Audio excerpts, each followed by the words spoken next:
सफ़ेद सफ़ेद अच्छे अच्छे कपड़े पहनना, किसी को दिल नहीं दुखाना, सच बोलना, अपनी कमाई का खाना, समझ गए? ये स्पिरिचुअल लेवल के लोग होते हैं जो उस लेवल पे आनंद देते हैं। तो जनरली देखा जाता है ये 4 लेवल जो हैप्पीनेस है उसमें से ज्यादातर लोग मुख्यतः पहले 2 में ही फंस जाते हैं, फिजिकल लेवल और मेंटल लेवल। हम बच्चों को पढ़ाते हैं या खुद पढ़ते हैं किस लिए? एक अच्छी जॉब के लिए। अच्छी जॉब का पर्पस क्या है? अच्छी सैलरी। अच्छी सैलरी का पर्पस क्या है? एक्सपेंडिचर और उसके बाद विवाह और उसके साथ बच्चे। तो हम देखते हैं कहीं ना कहीं हम लोग फिजिकल और मेंटल लेवल की ही हैप्पीनेस से खुश रहते हैं और इसमें कोई विघ्न ना डाले, चलता रहे, बस अच्छा लगता है। लेकिन हम देखते हैं हर तरह के जो सुख आते हैं ये टेम्परेरी होते हैं। अभी ये है फिर चला जाएगा। अच्छा फैन चल रहा, लाइट चली जाएगी, कोई टेक्निकल एरर आ जाएगा। अचानक किसी का फोन आ गया, तुम्हारी दुकान में आग लग गई, तो जो टीवी देख रहे थे, मैच देख रहे थे, वहां से हटकर कहीं और चले गए, है ना? तो इनसिक्योरिटी, पेन, डिस्ट्रेस और क्या कहते हैं, डिप्रेशन, स्ट्रेस, इनसिक्योरिटी, नाना प्रकार की चीजें हमें मन से दुख देती हैं। तो हम देखते हैं तो फिजिकल लेवल, मेंटल लेवल के ही आसपास हमारी जिंदगी घूमती है।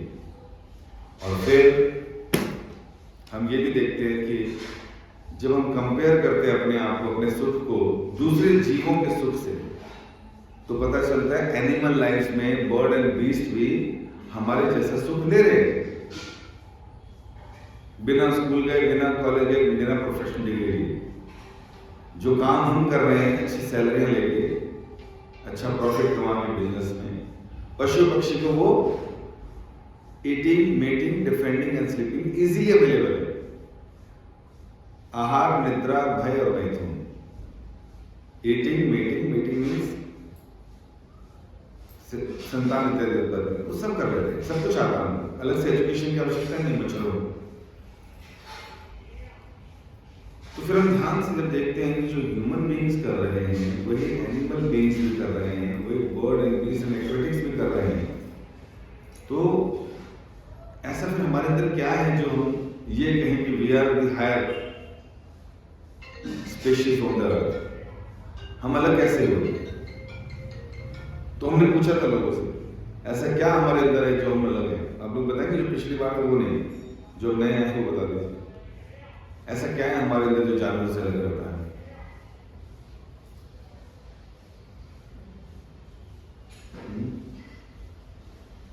डिजाइनर क्लोथ्स क्या है हमारे अंदर? सात्विक गुण पैदा करना। इसको सात्विक गुण पैदा करना, दूसरों को की भलाई के लिए कार्य करना। अपनी भलाई के लिए तो सभी करते हैं, लेकिन दूसरों के लिए जो कार्य करें वो मनुष्य में पाया जाता है, जानवरों में जानवर कर लेते हैं। जैसे शेर है, वो जब शिकार करता है अपने वाइफ और बच्चों के लिए भी करता है, खाओ बेटा तुम भी खाओ। कबूतर है, वो बेचारे देखते हैं कि मेरे बच्चे हो गए तो जाके दाना चुग के लाएंगे, बच्चे के मुंह में डालेंगे, है ना? तो वहां पर भी ये भाव है। और जब वो लोग ऊपर आकाश में जब उड़ते हैं तो उसमें जो हेड है वो आगे उड़ेगा, बाकी सब ए बना के पीछे उड़ते हैं। तो कम्युनिटी केयर एंड प्रोटेक्शन है उनके दिमाग में। हम सोच सकते हैं, वो सोच नहीं सकते। अब बिना सोचे तो उड़ते नहीं होंगे, रोज पेड़ से उखड़ के निकल जाते हैं, शाम को वापस आते हैं, मालूम है बिना सोचे घर आ जाते हैं और अपने घर में आते हैं। किसी दूसरे के बच्चे को दूध नहीं पिला रहे, क्यों भाई? समझ चाहिए कि नहीं इसमें? तो बिना सोचे तो वहां नहीं आते।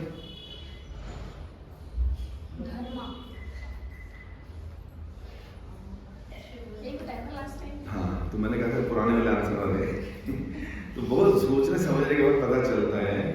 एक श्लोक आता है जिसमें लिखा है आहार, निद्रा, भय, मैथुन समन्वयित पशुभिलाना, कि भैया खाना, सोना, बच्चे पैदा करना और अपनी सुरक्षा करना, समन्वय, ये समान रूप से पाए जाते हैं पशु में और मनुष्य में।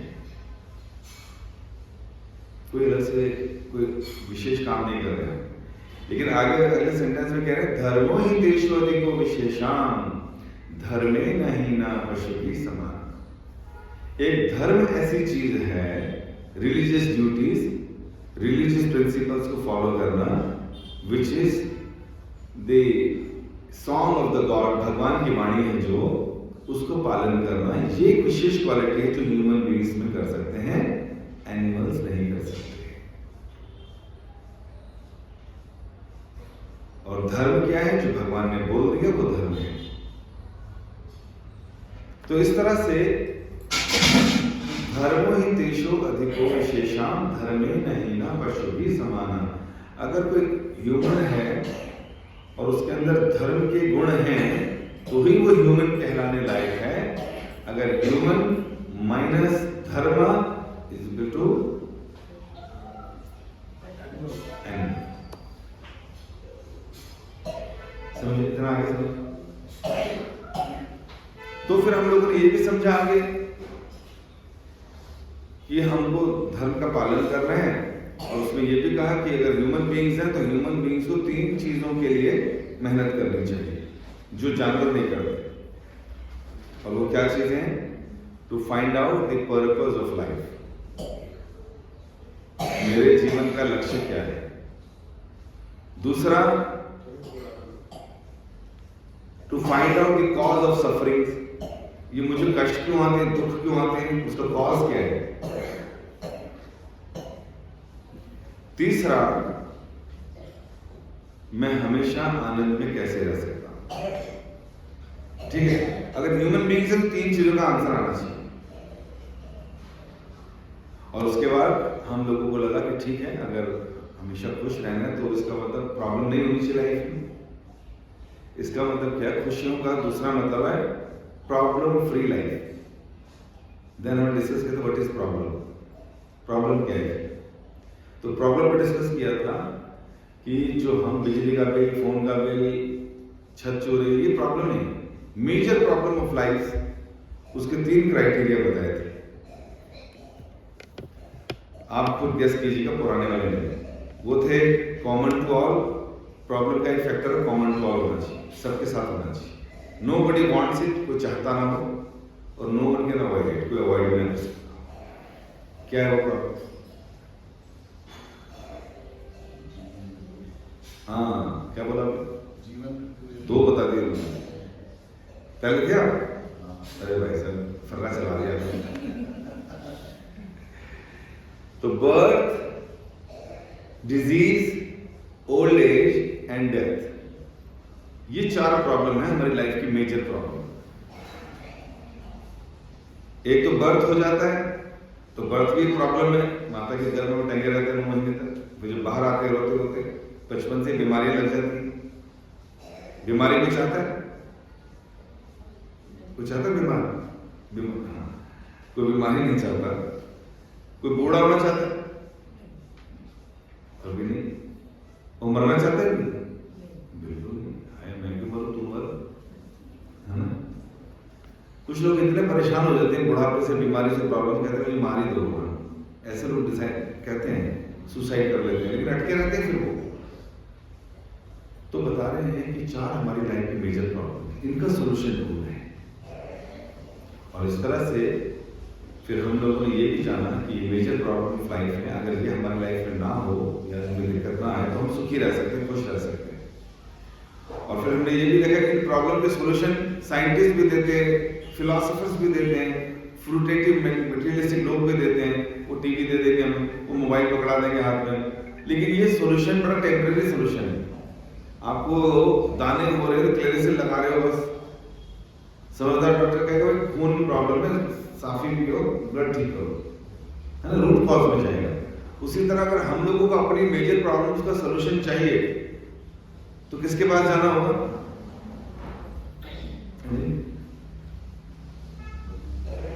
डॉक्टर के पास। डॉक्टर भी बीमार होगा, वो भी बूढ़ा होगा, वो भी मरेगा। भगवान के पास जिसने सृष्टि बनाई।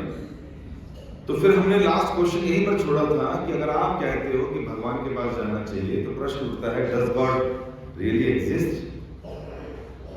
भगवान है क्या, सच में एग्जिस्ट करते हैं,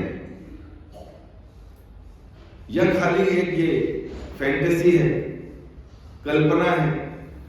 और अमिताभ बच्चन के अनुसार according to the Indian mythology, वो माइथोलॉजी बोलते हैं, mythology word comes from myth, myth मतलब झूठ। तो पहले झूठ बोल दिया तुम उसको क्या फॉलो करोगे शास्त्र? तो भगवान एग्जिस्ट करते हैं कि नहीं, इस पर प्रश्न आता है। क्योंकि अगर हमें अपनी लाइफ की सबसे बड़ी प्रॉब्लम का सॉल्यूशन चाहिए तो उसके लिए उसके पास जाना होगा जिसने संसार बनाया, जिसने लाइफ दी। और हम सब जानते हैं कि हमारे पास हमारे को जो लाइफ मिला उसमें कोई ना कहीं माता पिता, फिर उनके माता पिता, फिर उनके माता पिता, कहीं ना कहीं कोई ना कोई और है व्यक्ति जो ये सब चला रहा है। तो सोल्यूशन भी उसी के पास मिलेगा। तो लेकिन प्रश्न उठता है कि वो एग्जिस्ट करते हैं कि नहीं। तो उस पे हम आगे चलेंगे आज। Existence of God as a concrete principle. Generally God के कंसेप्ट में हर कोई अपना ओपिनियन देना चाहता है। जैसे गॉड की बात आती है तो लोगों के बहुत से कंसेप्ट हैं जो मार्केट में चलते हैं, जो आपने भी सुने होंगे। God is light, all gods are one, my guru is God, God is zero, everyone is God, love is God, there is no God, God is dead, या आवर कस्टमर इज गॉड। तो इस तरह की statements आपने सुनी होंगी।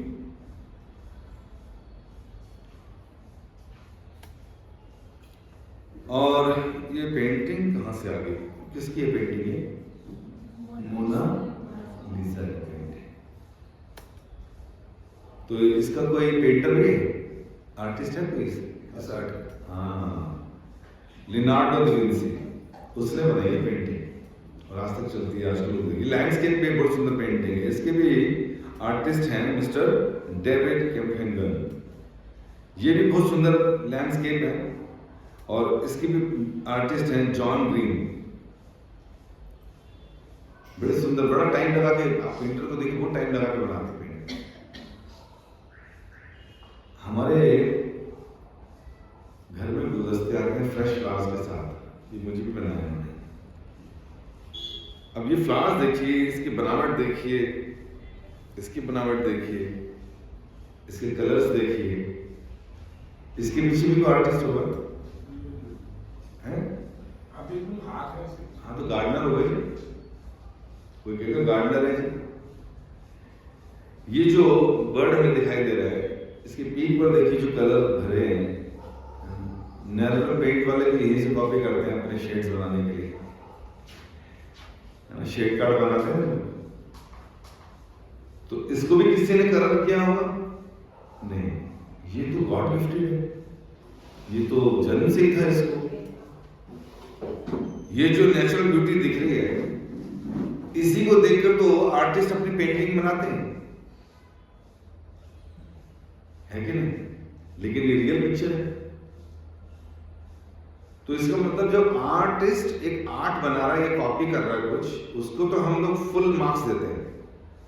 जिसने nature में ये सारी चीजें डेवलप की, उसके बारे में कोई नॉलेज नहीं है। उसके लिए हम बोलेंगे एवरीथिंग कम्स बाय चांस, ये तो अचानक ही हो गया सर, ऐसा। Who is the artist behind such sceneries? Reality के पीछे। Yes, someone can say God. अच्छा, स्पेस टेक्नोलॉजी भी। अब स्पेस टेक्नोलॉजी के लिए आप देखिए, हम एक यहां से सैटेलाइट छोड़ते हैं। इसरो 100 सैटेलाइट छोड़ता है इकट्ठी, और एक सैटेलाइट को उस 5-10 किलो के लोहे के टुकड़े को आकाश में भेजकर इंफॉर्मेशन गैदर करते हैं पूरे, और उसको हवा में रखने के लिए, यूनिवर्स में छोड़े रखने के लिए, चलाए रखने के लिए पूरा एक कंट्रोल रूम चाहिए होता है उसके पीछे। और उसके साथ साथ round the clock critical observation चाहिए होती है।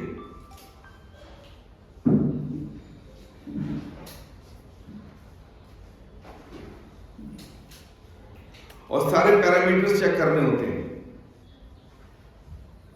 ओरिएंटेशन चेक करना होता है जो भेजा है ऊपर, उसका स्पिन चेक करते हैं, वेलोसिटी चेक करते हैं, ऑर्बिट डिके करेक्शंस होती रहती है। साथ साथ इतने सारे साइंटिस्ट लैब कंप्यूटर्स में बैठे होते हैं। अर्थ सैटेलाइट डिस्टेंस चेक करते रहते हैं, कितनी दूर चला गया, हीट डिसिपेशन देखते रहते हैं, और कॉस्मिक रेडिएशन देखते रहते हैं। उसी तरह जब एक सैटेलाइट छोड़ के इतना बड़ा कंट्रोल रूम चाहिए, वो 5-10 किलो का लोहा, उसी तरह हमारी अर्थ भी तो एक कॉटन की तरह हवा में उड़ रही है और सूर्य के चक्कर लगा रही है, अपने ऑर्बिट पे घूम रही है। और अर्थ का जो वेट है 6 × 10⁻21 मेट्रिक टन, उसका वेट है। हमें 10 किलो को भेज के इतना बड़ा कंट्रोल रूम चाहिए सर। जिस पृथ्वी पे हम बैठे हैं उसका भार सुन लीजिए कितना है, और उसकी स्पीड क्या है घूमने की, 1,06,000 किलोमीटर पर आवर। हम 100 किलोमीटर पे गाड़ी चलाते हैं, सब कुछ हिलने लग जाता है, अंदर की चीजें, ब्रेक मारो एक्सीडेंट, गाड़ी के लिए लिखा होता है not more than 90, not more than 80। क्यों? क्योंकि हमें मालूम है हमारे से कंट्रोल हो जाएगा। But who is controlling this particular earth जो अपने ऑर्बिट पे घूम रही है और आज से नहीं घूम रही है, कितने लंबे समय से। तो आपको लगता है इसके पीछे किसी का दिमाग होगा या कोई कंट्रोलर होगा? लगता है किसी को? नहीं, ऐसे कैसे लगता है? हमने तो बड़ा एक बिग बैंग हुआ था, एक ब्लास्ट, एक बैंग हुआ था और सब कुछ क्रिएशन हो गई। और क्रिएशन के बाद सारे के सारे प्लैनेट्स अपने अपने ऑर्बिट में लग गए और तब से घूमे जा रहे हैं। कंस्ट्रक्शन हो गई जी। अरे ब्लास्ट से तो डिस्ट्रक्शन होती है।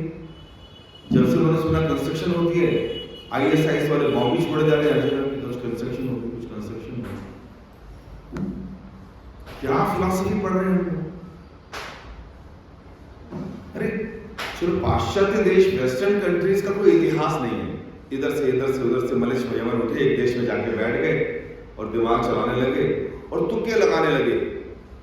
एक सर्टेन टाइम पीरियड में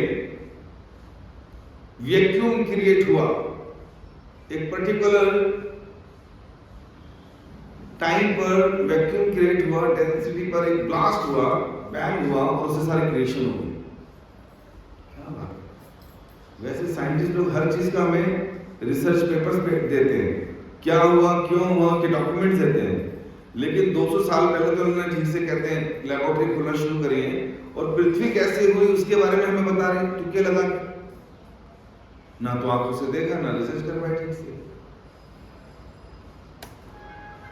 और एक ही नहीं, अनकाउंटेबल, इनन्यूमरेबल यूनिवर्सेस। अभी इन्होंने अपना नया स्टेटमेंट दिया, एक यूनिवर्स नहीं है, एक गैलेक्सी नहीं है, इनन्यूमरेबल गैलेक्सीज हैं। तो जिस स्टार्स दिखाई दे रहे हैं, कभी आपने उनका जो टेलीस्कोप होता है बड़ा सा शिमला में लगा हुआ, उससे देखिए एक एक स्टार में ऐसा, ये बीच में फोटो ऐसा दिखाई देता है। अपने पे सारी गैलेक्सीज ही हैं। आजकल तो थोड़ा सा मीडिया अच्छा हो गया, तो सैटेलाइट्स अच्छे हो गए, तो अंदर डालते हैं और जूम इन जूम आउट करते हैं, तो पता चलता है कि कैसे भाग रहे हैं। इवन सन के आकर ऐसे से भागते हुए आगे जा रहे हैं सारे के सारे प्लैनेट्स। ऐसे भी नहीं कि जैसे हमें दिखाते थे पहले, न्यूटन ने जब बनाया अपने घर में एक सोलर सिस्टम बनाया और सबको चलाना सिखाया, कहते ऐसे चल रहा है, ठीक है, लेकिन वो भी बता रहे ऐसे नहीं चलता, ये तो भागते हुए जा रहे होते हैं ऐसे ऐसे करके। तो इस तरह से सारे के सारे अपने ऑर्बिट पे घूम रहे हैं, ना अंदर आते हैं ना बाहर जाते हैं। कोई एक्सीडेंट नहीं है सर इसमें। हमने जो गाड़ियां बनाई, रेड लाइट खड़ी करे, पुलिस वाले खड़े करे, चलान करते हैं, हमारे कैमरा लगा के चालान भर रहे होते हैं। क्यों? क्योंकि हमारे पास कंट्रोल ही नहीं रहता चीजों, ना मन पे कंट्रोल, ना स्टीयरिंग पे कंट्रोल। लेकिन जो सिस्टम भगवान ने बनाया या जिस भी व्यक्ति ने बनाया, वो इतना परफेक्ट था कि चीजें आज भी चल रही है।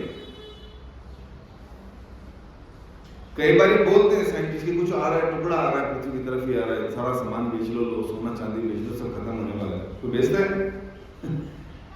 नहीं बेचता। चांद पे तुम्हें लैंड भी दे रहे हैं। कई लोग बहुत ज्यादा वो होते नहीं जी, बिल्कुल ठीक कह रहे हैं, तो हम तो कहते हैं लाओ अपना सामान हमें दे दो, पैसा हमें दे दो, सोना हमें दे दो, हमें मालूम है हमें लंबे समय तक रहना है, हमारा तो उसका नंबर भी एक समय तक रहना है। तो इस तरह से इनन्यूमरेबल गैलेक्सीज हवा में है और somebody is in control। कौन कंट्रोल कर रहा है इन सबको? तो ये सारी चीजें थोड़ा सा सोचना शुरू करते तो लगता है कि yes, somebody is there who is controlling everything।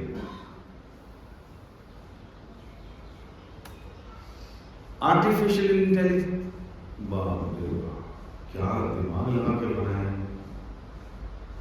आप जो मर्जी करवा लो।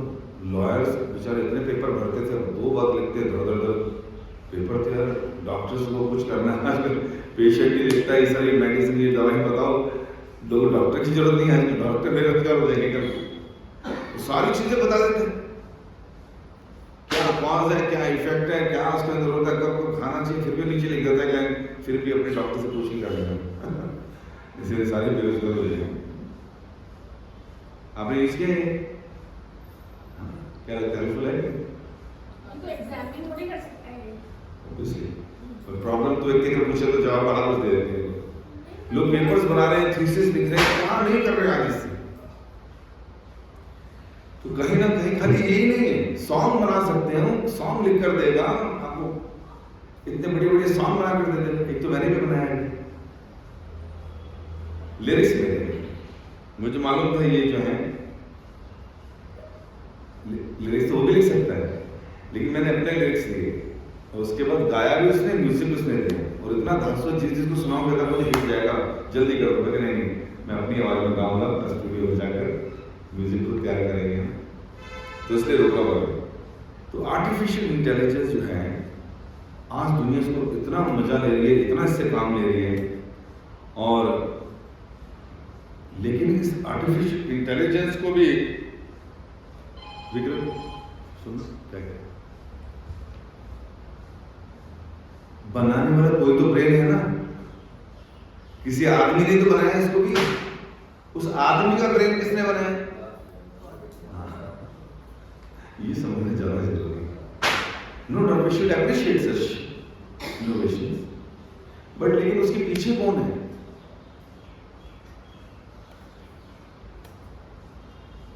The most sophisticated computer in the universe वो है हमारा ब्रेन, जो ऐसी ऐसी चीजें बना देता है। और उस ब्रेन को बनाने वाला कौन है?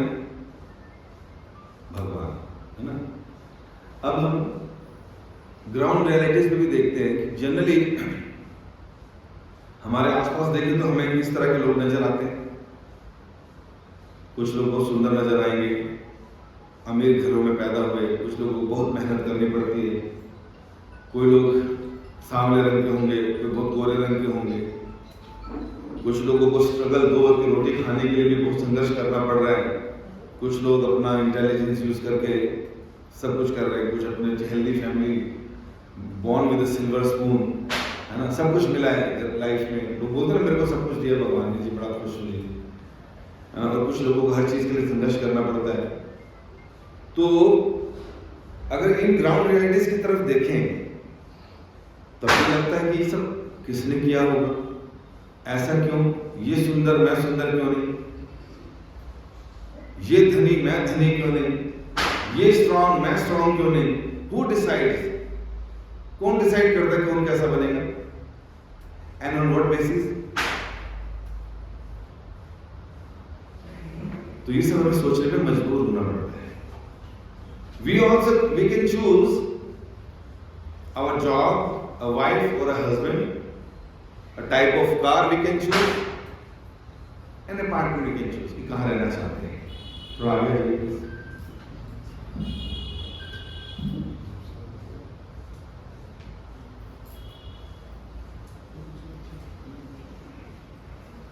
मेरे आए दोस्त आए, ठीक है।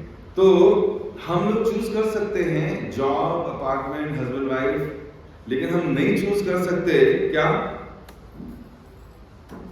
आवर पेरेंट्स, कि मैं किसके घर में पैदा हूं। अगर आपको ऑप्शन मिल जाए कि कहां किसके घर में पैदा होने, कहां जाएंगे, किस घर में पैदा होना चाहिए? हाँ, सारे इतने पेड़ लगे हुए थे, सर को अंबानी बोलते हैं। वही मैं कह रहा हूँ, ज्यादा अंबानी चलता नहीं, तो 6 करोड़ अंबानी के वहां, 15 करोड़ वहां पैदा, और बुरी हालत हो रही है, अंबानी सड़क पे आ जाएगा, है कि नहीं। तो हम नहीं चूज कर सकते। हाँ, ये जरूर है कि अगर इच्छा है कहीं वापस पैदा होने की, तो जो डिजायर है वो जरूर पूरी हो जाएगी। एक चेंज रहेगा अकॉर्डिंग टू द कर्मस, हो सकता है बॉडी चेंज हो, बट डिजायर पूरी हो जाएगी। बॉडीज कितनी? 84 लाख। इच्छाएं पूरी होंगी, ईटिंग, मेटिंग, डिफेंडिंग, स्लीपिंग की, लेकिन कपड़े चेंज हो गए हमारे, वो कहीं भी हो सकते हैं।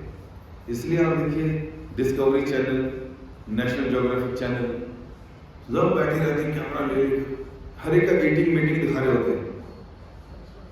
ह्यूमन बीइंग्स भी यही कर रहे हैं घरों में, और एनिमल बीइंग्स भी यही कर रहे हैं जंगलों में। अपनी ब्यूटी नहीं कर सकते डिसाइड, हम अपनी इंटेलिजेंस नहीं कर सकते डिसाइड, तो फिर ये सब who chooses, on what basis?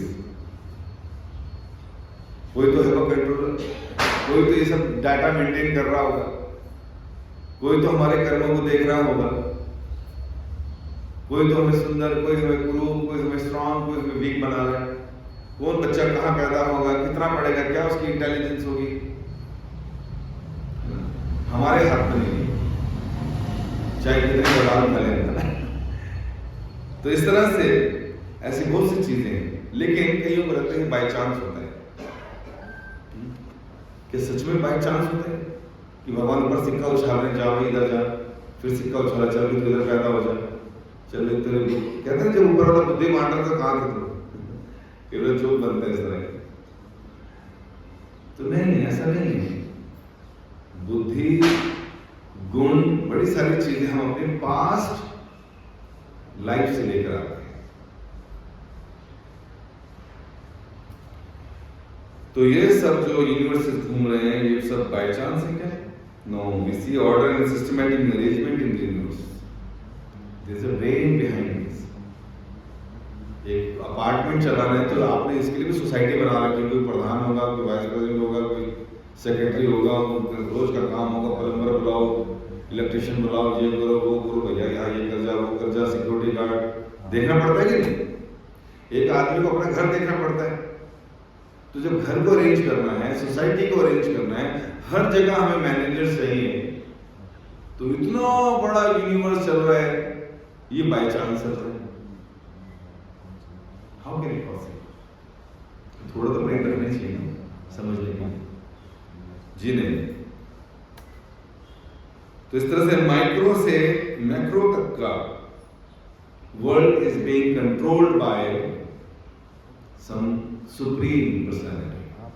कोई ना कोई कर रहा है। Precise law of mathematical accuracy govern this world.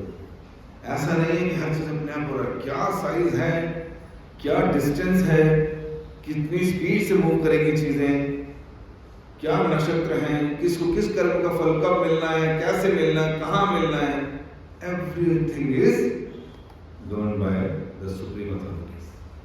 Nothing is by chance in this world.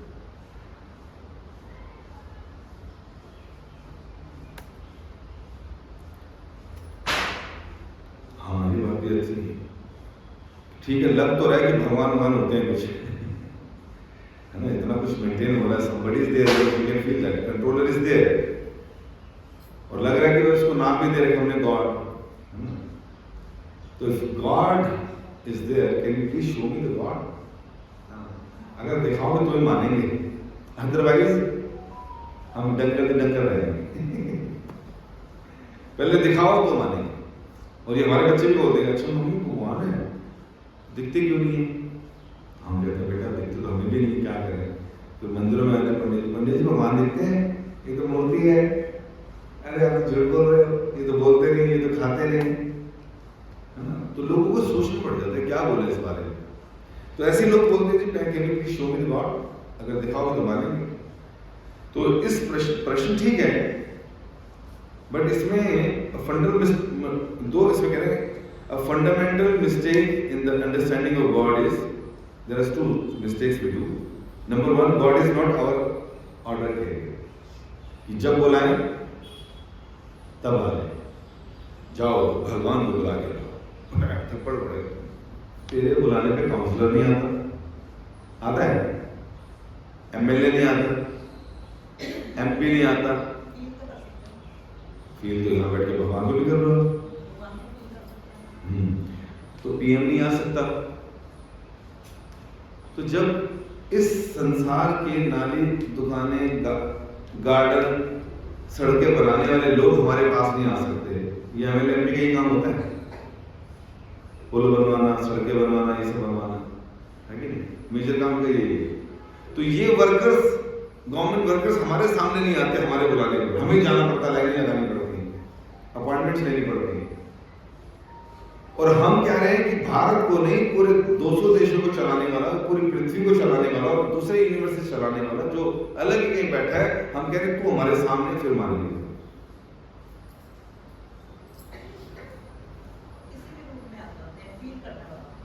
आगे चलते। तो ये तो हमारे डिमांड में गलती है। और दूसरी गलती हम क्या करते हैं, क्वालिफिकेशन नहीं है हमारे पास। Do you have qualification to see God? देख सकते हैं हम भाई, वो नीरज चोपड़ा ने एक भाला फेंका, मोदी ने खाने में बुला लिया उसको। जहांगीरपुर में लोगों ने पत्थर और लोहे फेंके, उनको जेल में बुला दिया। फेंक तो हो गई, दूर हटो, तेरा जगह मेरा जगह, किसको लगेगा देखते हैं। उनकी पिटाई हो रही है और चोपड़ा को रिस्पेक्ट मिल रही है। क्वालिफिकेशन चाहिए ना। तेंदुलकर अगर आज मोदी से मिलना चाहे तो मुश्किल है उसके लिए, मुश्किल नहीं। अक्षय कुमार को मिलना, चल हो जा, मिलने को हम मिलना चाहें, हाँ बड़े सारे चाहिए, लगाते रहो लाइन, करते रहो, बड़ा मुश्किल है। तो दूसरी प्रॉब्लम हमारे अंदर है कि हमारे पास क्वालिफिकेशन भी नहीं है देखने के लिए। और दूसरा इसी के अंदर एक पार्ट हो रहा है कि हमारे पास मटीरियल बॉडी है, मटीरियल आई साइट है। मटीरियल मतलब which is made by 5 elements, भूमि, जल, अग्नि, वायु, आकाश, द कॉम्बिनेशन ऑफ 5 एलिमेंट्स। इससे आंखें बनी हमारी, और इन्हीं आंखों से इन्हीं सब चीजों को देख सकते हैं जो इस तरह की बनी है। मैं गलत नहीं बोल रहा? इन 5 एलिमेंट्स में 2 एलिमेंट्स और भी नहीं देख सकते हम। कौन कौन से? एयर और sky. We see cloud, not sky. Sky is empty space, लेकिन दिख भी रहा नहीं दिख रहा, हम तो पिलर देख रहे हैं बस में। बॉडी के अंदर, पेट के अंदर भी स्काई है, 5 एलिमेंट्स है ना, तो उसमें से 2 नहीं दिख रहे हैं। फिर 3 चीजें और हैं, माइंड, इंटेलिजेंस एंड ईगो। वो और सटल है। माइंड दिखता है किसी का? नहीं दिखता। इंटेलिजेंस दिखती है? दिखती है, रिपोर्ट कार्ड से नहीं, वो भी नहीं, ये क्राइटेरिया भी नहीं। जो 99% मार्क्स लाके जो आज इंजीनियर बना हुआ, 80% लाके कोई डॉक्टर बना हुआ, 60 लाकर कोई लॉयर बना हुआ, 40 लाकर कोई पॉलिटिशियन बना हुआ है, फेल होकर व्यक्ति साधु बना हुआ है, और सारे लोग पैर छोड़े साधु के।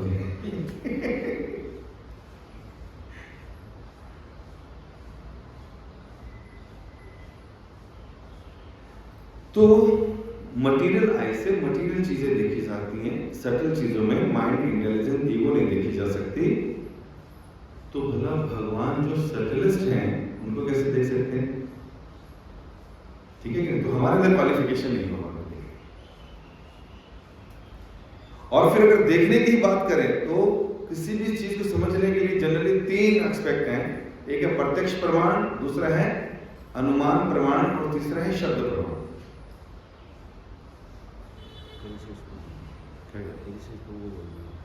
दिया कितना कीर्तन करते रहेंगे मेरे को एक्चुअली एक क्रिया का प्रोग्राम था, प्रेयर मीटिंग थी, तो 2 बजे पहुंचना था मंदिर। हम थोड़ा सा लेट आए क्योंकि सुबह से नहीं सीखे, बट अब कोई और देख लेगा तो मैं कर लूंगा इसको पूरा। तो प्रत्यक्ष प्रमाण मतलब आंखों से देखना और जज करना। लेकिन प्रत्यक्ष प्रमाण में एक प्रॉब्लम आती है, और प्रॉब्लम क्या है, जैसे ग्लास के अंदर आप एक ट्यूब डाल दो आधे गिलास पानी में, वो टूटी भी दिखती है बाहर से, लेकिन वैसे टूटी नहीं है, तो ये तो एक उसका भ्रम है। फिर भी हमेशा seeing is believing is not always right. Why?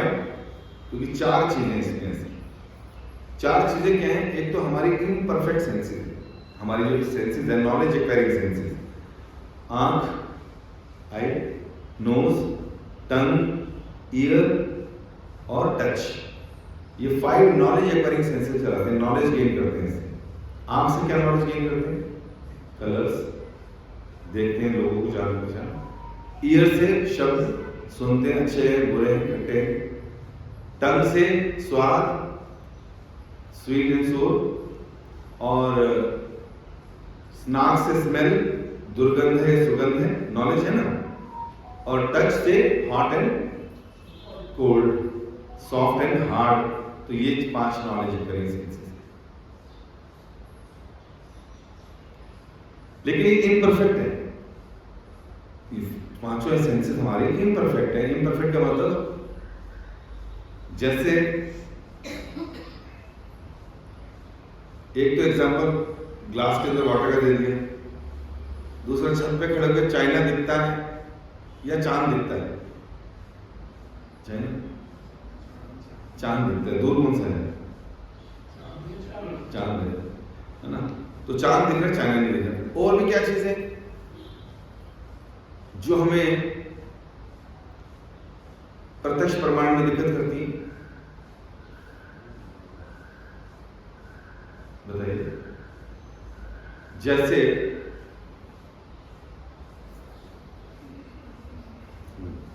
मेरे फोन पर आप में से इंग्लिश कितने लोग पढ़ लेते हैं? सब लोग पढ़ लेते हैं। ये यहाँ पे कुछ लिखा है, इंस्टाग्राम के नीचे लिखा है, पढ़ सकते हैं?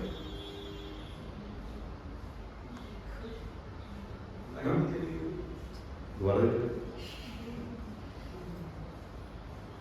अच्छा, ये मेरा शेड्यूल है, इसमें ये तो पढ़ सकते हैं। आंखें भी वही हैं, शब्द भी वही हैं, अंग्रेजी भी आती है। डिस्टेंस आते ही हमारी वो सेंस इम्परफेक्ट हो गई। सुन तो सकते हैं, माइक लगाना पड़ा है। 20 डेसिमल टू 20,000 डेसिमल उसके बीच में सुन सकते हैं, ना उससे नीचे ना उससे ऊपर। मैं स्क्रीन करूंगा तो भाग जाओगे,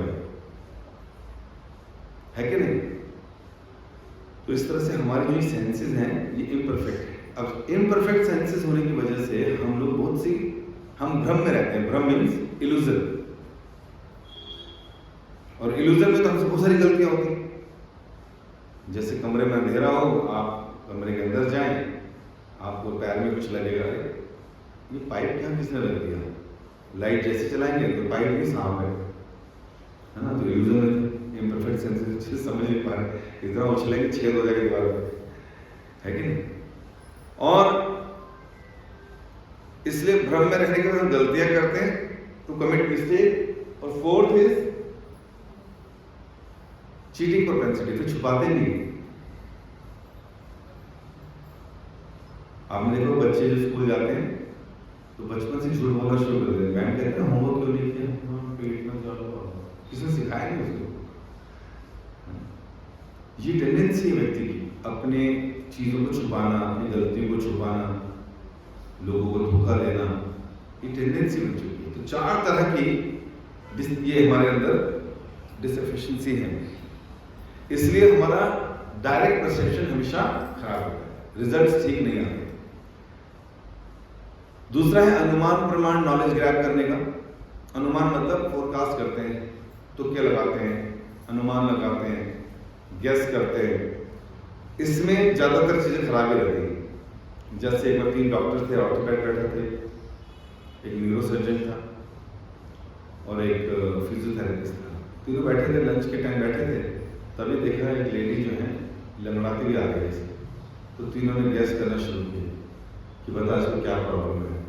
तो न्यूरो ने कहा कि इसके जो पीछे से जो वेन्स आ रही है उसमें जो प्रेशर पड़ रहा है, जिसकी वजह से इसकी कॉर्ड्स दिक्कत कर रही है कमर की और ये चल नहीं पा रही। दूसरे ने कहा, डॉक्टर ने जो ऑर्थोपेड था उसने कहा कि नहीं, इसका नी का कैप बदलने वाला है, इसको दिक्कत हो रही है, पता चल रहा था। फिजियोथेरेपिस्ट ने कहा कि स्टिफनेस है, ज़्यादा कुछ नहीं है, एडी में गर्म पानी में डालेंगे इसको तो ठीक हो जाएगा। कहते एक बार आप आई जाए पूछ लेते हैं, तो पूछा मैम आपको इन तीनों बीमारियों से क्या कहते हैं? चप्पल टूटी है, बेड़ा लगी, मेरा कुछ नहीं है ऐसा है ना, मैं तो इसलिए लग रहा हूँ। तो क्या था, अनुमान प्रमाण में तो वो ज्यादा चांसेस है कि ठीक नहीं रहेगा। तो दो प्रमाण हमारे खराब हो गए, प्रत्यक्ष प्रमाण में भी दिक्कत आती है और अनुमान प्रमाण में भी दिक्कत आती है। तो तीसरा प्रमाण है शब्द प्रमाण। शब्द प्रमाण का मतलब कि जो हम लोगों को hearing from a bona fide authority, किसी से सुन लिया, जैसे कि उस लेडी ने बोला कि मेरी चप्पल टूटी है, तो बोनाफाइड अथॉरिटी कि मेरी चप्पल टूटी है इसलिए मैं लगा दी, ठीक है ना, उन्होंने सुन लिया तो मालूम पड़ गया सही क्या गलत क्या। ऐसे आपको लोग देखते हैं ऑफिस जा रहे हो, काला बैग लेकर, रात को काला बैग लेकर ऑफिस आ रहे हो, लोग कहते हैं स्मगलर है। एक ने पूछ लिया भाई साहब क्या चक्कर है, क्या माजरा है, काला बैग लेके जाते हो, रात को इतनी लेट आते हो? दिन में जॉब करता हूँ भाई, आजकल ऑफिस में स्टाफ कम तो लेट आता हूँ। कहते नहीं हम तो रोज स्मगलिंग करते हो। कहते तुम बेड़ा करते हो, मैं स्मगलिंग करता हूँ, पढ़ा लिखा हूँ। तो अनुमान प्रमाण में ज्यादा दिक्कत है। शब्द प्रमाण को उसने बता दिया मैं जॉब करता हूँ, यहाँ करता हूँ, इतनी टाइम में कर और मैं इतना लेट आता हूँ। और दूसरा बोनाफाइड अथॉरिटी से सुनना। तो जो स्क्रिप्चर्स हम पढ़ते हैं या सुनते हैं वो बोनाफाइड होना चाहिए, ऑथराइज होने चाहिए। उसमें जो शब्द लिखे हुए हैं वो अपौरुषेय हैं, मतलब उसको हम जैसे लोगों ने नहीं लिखा जो 4 डिफेक्ट से भरपूर थे, उन्होंने ऐसे लोगों ने लिखा है जिनके अंदर ऐसे डिफेक्ट्स नहीं थे। समझ पा रहे? तो उनसे लिखे हुए शब्द वो है वेदास। वेद का मतलब है नॉलेज, और वेद के क्रिएटर है व्यासदेव जी, जो कि भगवान का ही इनकार्नेशन है। उनके अंदर ये 4 प्रॉब्लम्स नहीं थी, इसलिए जो उन्होंने लिखा सब सही है। तो अगर हम कुछ बेसिक फैक्ट जानना चाहें, क्योंकि हमें तो ये लगता है वेद तो इतने पुराने हैं, आज कहां चल सकते हैं, आज इसका क्या रेलेवेंस है इन्हीं पुरानी किताबों का, है कि नहीं? तो वेदास आर कॉल्ड श्रुति। श्रुति मतलब जो सुन के प्राप्त किए जाते हैं, या श्रुति को मां भी कहते हैं। मां को एक बच्चा होता है और बच्चे को उसके पिता कौन है बताने का सबसे अच्छा सोर्स क्या है?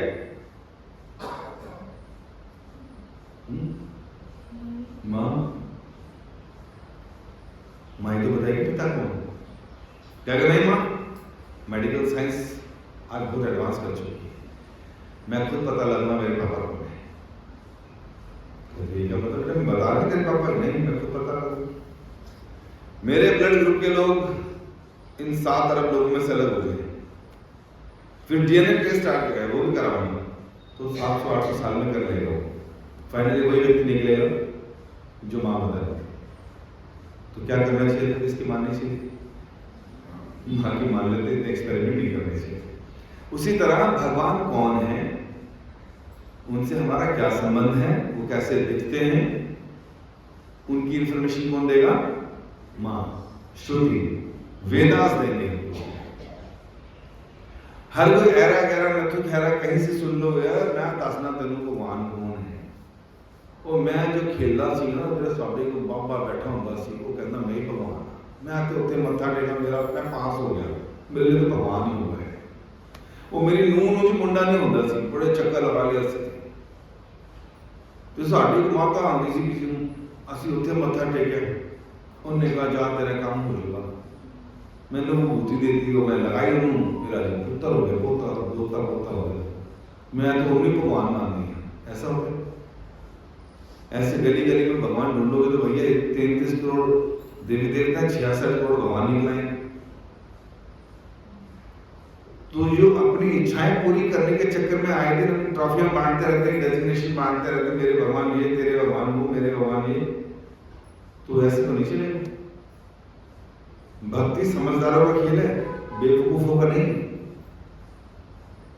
वो बात अलग है कि भारत में अब मटेरियली हम इतने एडवांस हो चुके हैं कि हमें लगता है कि जो डिवोशन में हम पागल है, जबकि डिवोशनली एस्पेक्ट से देखें तो जो मटेरियली एडवांस है वो बेवकूफ है। क्योंकि उनके पास सच या सत्य नहीं है। वेदास आर कॉल्ड अपौरुष। हम पुरुष हैं लेकिन अपौरुष है, मतलब जो हम जैसे पुरुष जो साधारण लिविंग बीइंग्स हैं, वेदास उन्होंने नहीं लिखे। जो अपौरुष हैं, जो हम जैसे डिफेक्टेड लोगों ने नहीं लिखे, वो है वेदास। तो वेदास रिलेवेंट है कि नहीं? Yes, Vedas are relevant. आज के जमाने में भी क्या यार 21st सेंचुरी में जी रहे, तुम लाल किताबें पढ़ोगे? जी हाँ, आज भी इनका रेलेवेंस है। कुछ फैक्ट्स ढूंढ लेते हैं। तो एम्ब्रियो डेवलपमेंट साइकिल, ये हमें अभी 25 साल पहले जो, ये 20 साल पहले जो मशीन आई है अल्ट्रासाउंड की, इससे माता के गर्भ का पता चलता है कि कैसे डेवलप हो रहा है। और 5000 साल पहले व्यास देव जी के द्वारा लिखा श्रीमद् भागवतम जैसी कथाएं होती हैं, उसमें एम्ब्रियो डेवलपमेंट की पूरी कहानी बता रखी है कि कैसे जब सेवन एंड ओवन मिलता है तो पहले दिन या तीसरे दिन बच्चा मटर के दाने के बराबर होता है साइज के लिए, और किस तरह से पहले महीने में क्या क्या डेवलपमेंट होती है, थर्ड महीने में क्या क्या बॉडी हार्ड और अक्सर बन जाता है, फिंगर्स और नेल्स कब आना शुरू होते हैं उसके। तो 7th मंथ में कहते हैं उसको पिछले 100 जन्म में याद आ जाते हैं स्पेशल सोल्स को, ऐसे भी मेंशन है।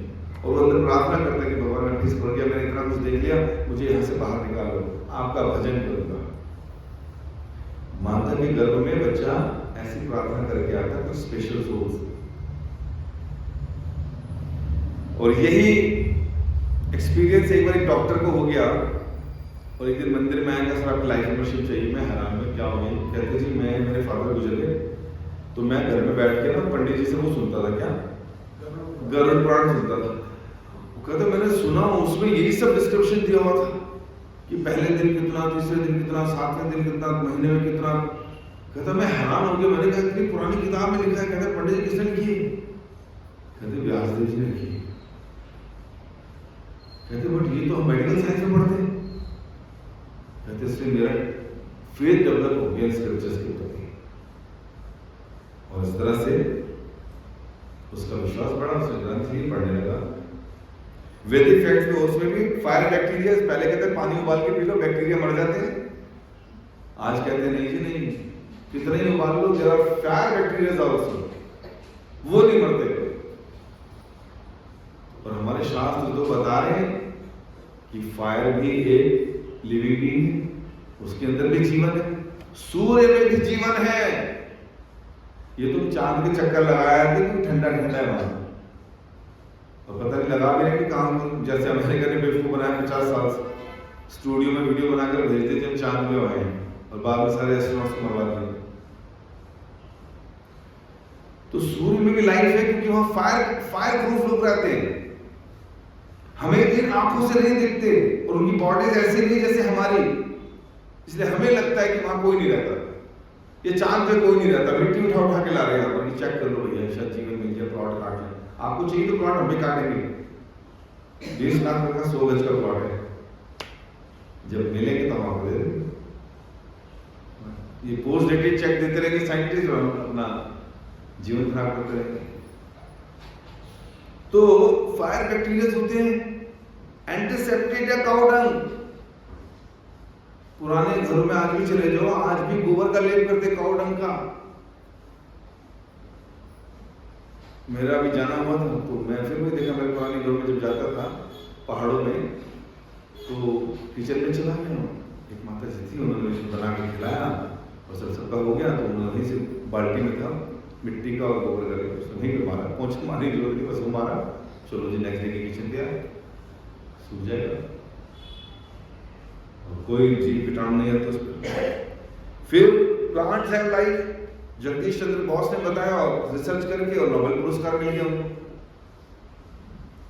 हमारे तो शास्त्र बताए हैं 84 लाख प्रकार की योनियां, उसमें 20 लाख प्लांट एंड ट्रीज हैं, तुम्हारे स्क्रिप्चर्स बता रहे हैं, तो रिसर्च करके बता रहे हैं। फिर मैंने एक रिसर्च और देखी, डायरेक्ट लाइन, एक लेडी ने क्या करा, उसने एक प्लांट लिया, और उस प्लांट में अपने सारे जो लगाते हैं बॉडी में सब चेक करने की, क्या बोलते हैं, ECG टाइप की सारी मशीन लगा दी उसको, सामने मॉनिटर पे रख दिया और एक फायर का वो लिया उसने और पूरा प्लांट जला दिया। तो जिस तरह से स्क्रीन करते हुए एक आदमी चिल्लाता है और जो मॉनिटर में वो दर्शाया था उस प्लांट को भी दर्द हुआ, उस प्लांट को भी चीखने के लिए स्क्रीनिंग हुआ और मॉनिटर में वही फीलिंग्स दिख रही। तो लाइव टेस्ट करके दिखा रहे प्लांट्स है लाइव, काटो तो फिर बढ़ जाते हैं। तो इस तरह से हमें पता चलता है कि जो स्क्रिप्चर्स पहले से लिख रहे थे, लोग आज रिसर्च करके उन्हीं बातों पे स्टैम्प लगा रहे हैं।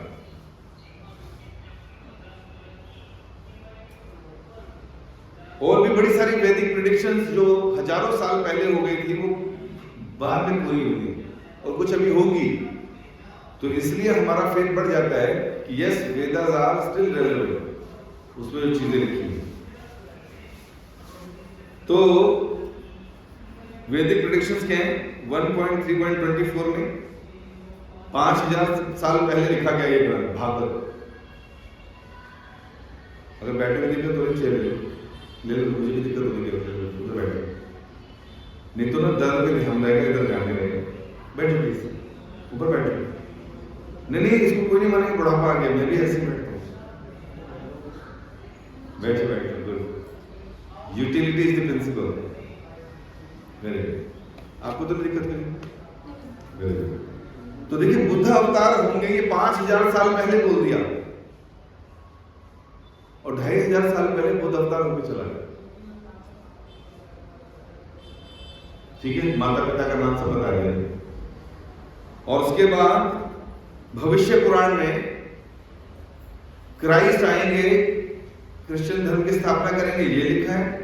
मोहम्मद आएंगे जो इस्लाम की स्थापना करेंगे, मुसलमान कराएंगे और दाढ़ी रखेंगे, सुन्नत कराएंगे, ये भी लिखा है। वो 1300 साल पहले आके इस्लाम की स्थापना करेंगे और ये भी लिखा है कि उत्पात मचाएंगे। क्यों? क्योंकि धर्म को जब व्यक्ति ठीक से नहीं समझता, बॉडीली डेजिग्नेट होकर व्यक्ति नफरत की दृष्टि से ही समझता है। अगर यही कुरान किसी वैष्णव से समझी जाए तो इससे अच्छा व्यक्ति नहीं, व्यक्ति चला जाएगा, मुक्त हो जाएगा, स्वर्ग छोड़ो, अल्लाह के पास जहां नूर ही नूर है वहां पहुंच जाएगा। हम पहुंचाएंगे, हमें मालूम नहीं रास्ते। तो ये प्रेडिक्शन है और ये हुआ और होके चला गया। राधा कृष्ण फिर से आएंगे युगल अवतार लेकर, चैतन्य महाप्रभु के रूप में। 11.5.32 में है, कृष्ण वर्तुषा कृष्णम सांगो पांगवस्त्र पार्षदम यज्ञ संकीर्तन प्राय जयंती ही सुमेधसा। भागवत की कथाएं होती है ना, ये उसमें है श्लोक 11वें कैंटो में। उसमें कह रहे हैं कि कृष्ण फिर से अवतरित होंगे, लेकिन काले रंग के नहीं होंगे, सांवले रंग के नहीं होंगे, क्योंकि राधा रानी का फॉर्म ले लिया है तो सोने के रंग के हो जाएंगे। गौरवर्ण अकेले नहीं आएंगे, अपने पार्षदों के साथ आएंगे, एसोसिएट्स के साथ आएंगे। क्या करेंगे? यज्ञ संकीर्तन प्राय। पहले त्रेता युग में यज्ञ होते थे, लेकिन अब संकीर्तन यज्ञ करेंगे, ताली बजाकर नाचते हुए कीर्तन करेंगे। और यही मेथड होगा कलयुग में डिलीवरेंस का। और चौथी बात करें, यजंती ही सुमेधसा। जो जो उस आंदोलन में भाग लेंगे वो सबसे ज्यादा बुद्धिमान होंगे। तो अगर कोई पूछे कि सबसे बड़ा बुद्धिमान कौन है, तो जो महाप्रभु की शिक्षाओं को पालन कर रहा है वो सबसे ज्यादा बुद्धिमान। ठीक है, तो ये प्रेडिक्शन पूरी हुई 500 साल पहले। और जब महाप्रभु आए तो इन्होंने भी क्या किया? इन्होंने भी कुछ प्रेडिक्शन करी। भगवान थे तो प्रेडिक्शन कर दिया। कहा? पृथ्वी आशय नगर आदि ग्राम सर्वत्र प्रचार होंगे मोरना, कि पृथ्वी पे जितने भी नगर और गांव हैं, पूरी पृथ्वी पर मेरे नाम का प्रचार हो जाएगा और मेरा एक ऐसा सेनापति आएगा जो ये करके दिखाएगा। तो इस्कॉन के जो फाउंडर आचार्य एसी भक्तिवेदांत स्वामी प्रभुपाद, वो वैसे 60 साल पहले गए अमेरिका और उन्होंने वहां प्रचार किया। 10,000 फिरंगियों को, मुस्लिम भी थे, क्रिश्चियन भी थे, सबने माला पकड़ ली। सारे उल्टे सीधे काम छोड़ दिए, चरस गांजा छोड़ दी, जो डॉक्टर्स नहीं छुड़ा पा रहे थे, रिहैबिलिटेशन सेंटर्स में उनको भेजा, वहां ठीक नहीं हो रहे थे, पुलिस ने जेलों में डाला, वहां ठीक नहीं हो रहे थे, just by chanting the name of the Lord, भगवान का कीर्तन करना शुरू किया, महाप्रभु बोला सब सुधर गए। हुआ ऐसा। और इस तरह से इतना बड़ा एक आंदोलन आ गया। और एक प्रेडिक्शन और भी है, इसके अलावा और भी प्रेडिक्शंस हैं। कल की अवतार होगा, सुना ना आपने भगवान का दर्शन। तो ये कब होगा? जब कलयुग समाप्त हो रहा होगा और सत्युग की स्थापना शुरू होने वाली है। उसकी संध्या में, संध्या मतलब संधि, जब जुड़ रहा होगा वो खत्म हो रहा है, वो शुरू हो रहा है। कलयुग है 4,32,000 वर्षों का, अभी केवल 4,05,52 बीते हैं, 5,252 बीते हैं सारे, और 4,32,000 तक चल रहे हैं, 427 बचा हुआ है। तो इसलिए जितने लोग बोलते हैं ना नहीं वो उनका पिंड आ रहा है हमारी तरफ, वो पत्थर आ रहा है पृथ्वी की तरफ, सब खत्म होने वाला है, 2000 में खत्म हो जाएगा, 260 में खत्म हो जाएगा, 232 में खत्म हो जाएगा, नहीं होगा। ये संसार खत्म होने वाला भी नहीं, 4:32 तक चल रहा है जी। जितना भौतिकवाद बढ़ता जा रहा है तो आने वाले समय में तो और ज्यादा हालत खराब होगी। ये भी लिखा है इसी भागवत में। मैंने 11th कैंटो बताया आपको, 12th कैंटो में कलयुग के लक्षण लिखेंगे, कलयुग में क्या क्या होगा। ततश्च अनुदिनम धर्मम सत्यम शौचम क्षमा दया काले न बलिन राजन नक्षते आयु बला स्मृति। कह रहे जैसे जैसे कलयुग बढ़ेगा, कह रहे हैं ततश्च अनुदिनम धर्मम, धीरे धीरे धर्म खत्म होना शुरू हो जाएगा। आप देख लीजिए ना, आपको सेमिनार करके बताना पड़ा धर्म क्या है। पूरे पूरे मटेरियलिस्टिक लोग हैं, कुछ नहीं पता धर्म के बारे में, भक्ति के बारे में, भगवान के बारे में, और बच्चों को क्या बताएंगे? खत्म सारी परंपराएं। तो कह रहे दिन ब दिन धर्म खत्म होता जाएगा। और धर्म क्या है? सत्यम शौचम क्षमा दया। सत्य खत्म हो जाएगा, सब झूठ बोला करेंगे। प्रॉपर्टी किसी की, कब्जा किसी का, चल भाई कोर्ट में, अरे तुमने मुझे वचन दिया था, वचन की वैल्यू नहीं, जब पेपरों की वैल्यू नहीं, वचन की क्या वैल्यू है? मैं नहीं बोलेगी, मैं झूठ नहीं बोलता, मैं नहीं बोले, 4 व्यक्ति गवाह भी खड़े कर लेगा, आप बोलते रहो सच, तो सत्य खत्म होगा। शौचम, पवित्रता खत्म हो जाएगी, लोग नहाएंगे धोएंगे नहीं, डिओड्रेंट परफ्यूम्स आ जाएंगे, आएंगे, फुसफुस करो मार्केट में आके, मैं तो नहा के आया। तो ना मन की पवित्रता होगी और ना ही बाहर से पवित्रता। क्षमा, फॉरगिवनेस, ना जी ना। एक बार कोई कुछ बोल दे, दिल से लगा, डिप्रेशन में जाना मंजूर है, स्लीपिंग पिल्स खाना मंजूर है, लेकिन क्षमा नहीं करेंगे किसी। होता है कि नहीं होता ऐसा? किसी को भी कुछ बोल दे, कितना दर्द होता है, घुटने की चोट ठीक हो जाएगी, कोहनी की चोट ठीक हो जाएगी, लेकिन जो बात दिल पे लग गई वो नहीं है कि नहीं? इसलिए क्षमा, दया नहीं रहेगी लोगों के हृदय में। कैसे किसी को मारकर, काटकर, उबालकर, रोस्ट करके आप अपने पेट को शमशान घाट कैसे बना सकते हो? आपको क्यों फील नहीं हो रहा कि जो आपको थप्पड़ पड़े, आपकी उंगली काटे तो दर्द वही होगा जो जीभ को हो रहा है? Why are you not feeling so? दया नहीं है। इसलिए पूरी जुबान के 1 इंच एरिया को सेटिस्फाई करने के लिए we make our belly application ground. And every action has equal and opposite action. कोई बख्शा नहीं जाएगा। नहीं सर, वो बस जा रही थी, सारे मर गए, ऐसे कैसे? वो फ्लाइट जा रही थी, सारे मर गए कैसे? वो तूफान आया, गांव के गांव बह गए कैसे? क्यों भाई? जब जानवर चीख पुकार मार रहे होते हैं, आपकी भाषा नहीं जानते या नहीं बोल पाते, इसका मतलब ये नहीं कि फील नहीं होता। जब प्लांट का हमने बताते रिसर्च करके उसको भी स्क्रीन करता है, दर्द होता है, तो उसके अलावा जितने जीव हैं उसको नहीं दर्द होता है। सारे तो नहीं खाते होंगे ना, तो वो भी कोई मेरे के साथ। कैलकुलेशन भगवान की है, उन्हीं को भेजते हैं जो जिसका नंबर आने वाला है। कार्मिक डेट्स होता है ना, उनका कुछ और कलेक्टिव कर्मस कहते हैं इसको, कलेक्टिव कर्मस। कहीं इकट्ठे किसी ने कुछ कर दिया, या जैसे होता है ना फेस्टिवल्स हो रहे, इकट्ठा काटा, इकट्ठा खाया, इकट्ठे मर गया एक दिन पहुंच गए। कौन कहीं पैदा हुआ, वो कहीं पैदा हुआ, कहीं पैदा होकर इकट्ठे हुए। एक फिल्म आई थी आई थिंक डेस्टिनेशन करके, फाइनल डेस्टिनेशन, मुझे किसी ने सीन दिखाया था, तो उसमें ये दिखा दे किसी ने कब कहाँ क्या कुछ किया होगा, लेकिन उसको मरना है तो मरना है, उसी टाइम पर उसी जगह जाकर मरेगा। कोई बच गया तो फिर दूसरे ढंग से मारते हैं उसको। तो ये प्रिडिक्टेड ऑलरेडी, सत्यम शौचम क्षमा दया नहीं रहेगी, लोग दिन ब दिन। अरे भारत जैसा देश जो गायों को पौधों को पूजने वाला था, 70% मीट ईटर्स हो गए भारत में। प्रभु जी तूफान क्यों आ रहे हैं, साइक्लोन क्यों आ रहे हैं, लोग हमें मार क्यों रहे हैं, पत्थर क्यों मार रहे हैं? क्यों नहीं मारेंगे तुम्हें? ऐसा क्या है तुम्हारे अंदर कि तुम्हें मारेगा, तुम्हें काटेगा? इतनी बीमारी आ गई, कोरोना आएगा, सब कुछ आएगा। ये तो थोड़ा बहुत इसलिए बचा है कि कोई कुछ नाम ले लेते तो थोड़ा सा बचाव हो जाता है, अन्यथा शास्त्र तो कह रहे हैं। फिर कह रहे हैं नक्षति आयु बला स्मृति। कलयुग में 100 साल से आयु शुरू हुई थी, आज एवरेज एज क्या है? 70, 75। तो आयु कम हो गई। 5000 साल पहले बोला, 5000 साल में 70-75 पे आ गए। नक्षति आयु बला स्मृति, बल फिजिकल स्ट्रेंथ खत्म हो जाएगी।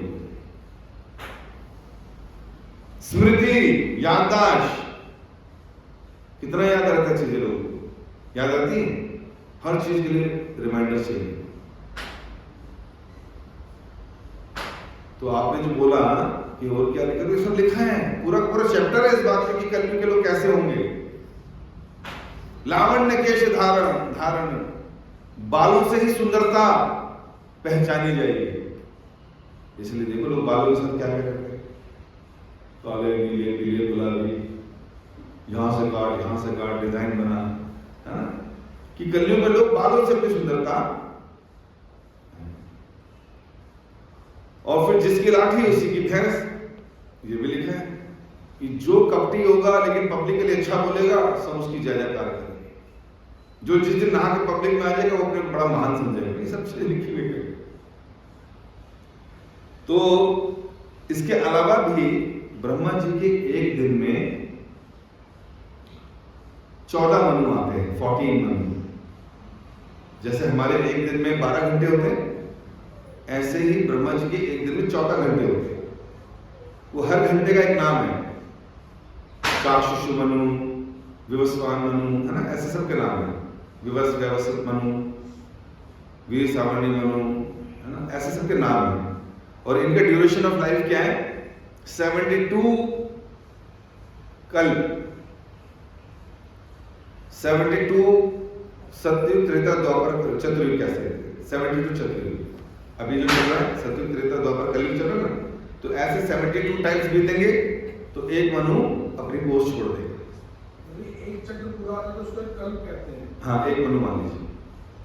तो 72 72 टाइम्स सतयुग त्रेता द्वापर कलयुग ये बीतेंगे, इसका चतुर्युग बीतेगा तो एक मनु खत्म। ठीक है, तो 6 जा चुके हैं, 7वां चल रहा है। फर्स्ट डे ही चल रहा है ब्रह्मा जी का। जी नहीं, ब्रह्मा जी की आयु इतनी लंबी है, 100 साल की आयु होगी। और इस समय उनके एक दिन का 6 मनु निकल चुके हैं, 7वां चल रहा है जिसका नाम है व्यवस्थित मनु। इसलिए जब पंडित जी पुजारी बताते हैं ना व्यवस्थित मनु भारत खंडे जम्बू द्वीपे, तो व्यवस्थित बोलेंगे मुझे। और एक क्वेश्चन हो रहा है, ये रिमाइंड है कि नारद जी का पहला जन्म था वो पिछले कल्प में हुआ था, तो अगले कल्प में ब्रह्मा जी को तो ऐसा ना कुछ। भागवतम में आता है कि नारद जी पिछले जन्म में एक दासी पुत्र थे और उनको श्राप मिला था। पूरी देवताओं की सभा में उन्होंने भगवान के कीर्तन करने की जगह कुछ और ही उल्टा सीधा गाना शुरू कर दिया। तो उनको श्राप मिला, जाओ दासी पुत्र बन जाओ, तुम गंधर्व रहने के लायक नहीं। तो गंधर्व पोजीशन से नीचे गिरे थे। फिर दासी पुत्र रहकर भक्तों की संगति में आकर अच्छा भजन किया, तो फिर नारद जी की पोजीशन मिल गई। वो नेक्स्ट कल्प में बने, ऐसे इसी कल्प में चेक करना पड़ेगा, बस भागवत में तो कह रहे हैं पिछले की बात ही कर रहा हूँ, इसी की बात कर रहे हैं। कल्प तो बहुत बड़ा हो जाता है, उसी युग की बात हो रही है, एक ही जन्म में, उसमें कल्प नहीं बीता। और इस तरह से अभी 7वां चल रहा है, तो 8वें में कौन कौन आएगा? क्यों? सप्त ऋषि कौन बनेंगे, इंद्र कौन बनेंगे, ये सारा, और कौन सा मनु बनेगा, तो सारा लिखा हुआ। 8वें में कौन होगा, 9वें में कौन होगा, 10वें, 11वें, 12वें, 13वें, 14वें में कौन कौन आएगा, ये प्रेडिक्ट है। आपने कथा सुनी हो ना, 3 पग मांग लिए थे भगवान ने, इससे बलि से। तो फिर बलि ने कहा था कि फिर बलि को नीचे भेज दिया सरकार में, तो उन्होंने कहा मैं स्वर्ग, पहले स्वर्ग के राजा थे, स्वर्ग छीन लिया था। तो फिर भगवान ने कहा तुम इस वाले में नहीं, इसमें ऑलरेडी स्वर्ग में है राजा, तुम अगले वाले में आ जाना। तो अगले में बलि बनेंगे राजा इंद्र। तो ये सारी स्क्रिप्चर्स में मेंशन है। तो इसलिए Vedas are instruction manuals for human beings, मनुष्यों के लिए इंस्ट्रक्शन मैनुअल्स है। जैसे हम गैजेट्स लेकर आते हैं, उसके साथ इंस्ट्रक्शन मैनुअल मिलता है, कपड़े लेकर आते हैं, वॉश के लेवल लगा होता है, कैसे धोना है, कैसे सुखाना है। उसी तरह जब ह्यूमन फॉर्म लेकर आते हैं, तो ये वेदास हमको दिए जाते हैं पढ़ने के लिए, कि भाई इनको पढ़कर अपना जीवन सांस। और हम सोचते हैं कब पढ़ेंगे इनको, कब पढ़ेंगे? जब ओल्ड हो जाएंगे। और ओल्ड होने पर तो फिर ना उठाए जाते हैं, ना दिखाई देते हैं, ना पढ़े जाते हैं। फिर हम खाली पार्कों में बैठ के ताश खेल रहे होते हैं, और यमराज जी देख रहे होते हैं, अभी उठाता हूँ उसको, थोड़ा और 5 मिनट है कि नहीं? और हम फिर मंदिरों में आके ग्रुप बना के एक राम राम, एक राम ढोलक बजा के नाना प्रकार के भजन भी गाते हैं, थोड़ा बहुत डिवोशनल एक्टिविटी दिखा के करते हैं कुछ लोग, लेकिन और अच्छे से करते हैं। ये कोई एक्स्ट्रा वो नहीं है करिकुलम एक्टिविटी, ये हमारे लिए लाइफ मैनुअल है, इसको सीखना है। वेदास आर नॉट माइथोलॉजी, है ना। अभी देखिए सैटेलाइट से पिक्चर खींचते हैं तो भारत और श्रीलंका के बीच में वो ब्रिज दिखाई देता है जो त्रेता युग में भगवान श्री राम ने वानरों की मदद से श्रीलंका में चढ़ाई करने के लिए बनाया था। अब दूर दूर तक कोई हिमालय पर्वत नहीं होगा। साइंटिस्ट भी परेशान है, गोताखोर नीचे जाते हैं और देखते बाप रे बाप, पूरा का पूरा पुल जो है नीचे ढेर हो रखा है। लेकिन त्रेता युग में काम आया था, तो ब्रिज आज भी दिखाई देता है। तो हिस्ट्री माइथोलॉजी नहीं है। अयोध्या का नाम श्रीमान हमारे माननीय एमएलए साहब ने नहीं काटा रिबन उसका अयोध्या का, ये तो कहते ही वही लोग सिस्टम में भी बने। अयोध्या तो नाम आध्यात्मिक जगत से हटा पूरा का पूरा धाम नीचे, सरयू नदी का नाम हमने थोड़ी दिया। और ये कब था? त्रेता युग, 432 का कलयुग है, 5000 बीत चुके हैं। द्वापर युग था 8,64,000 वर्षों का, वो पूरा हटा दो उसमें से। उसके पहले था फिर त्रेता युग 12,96,000 वर्ष का, तब का है ये।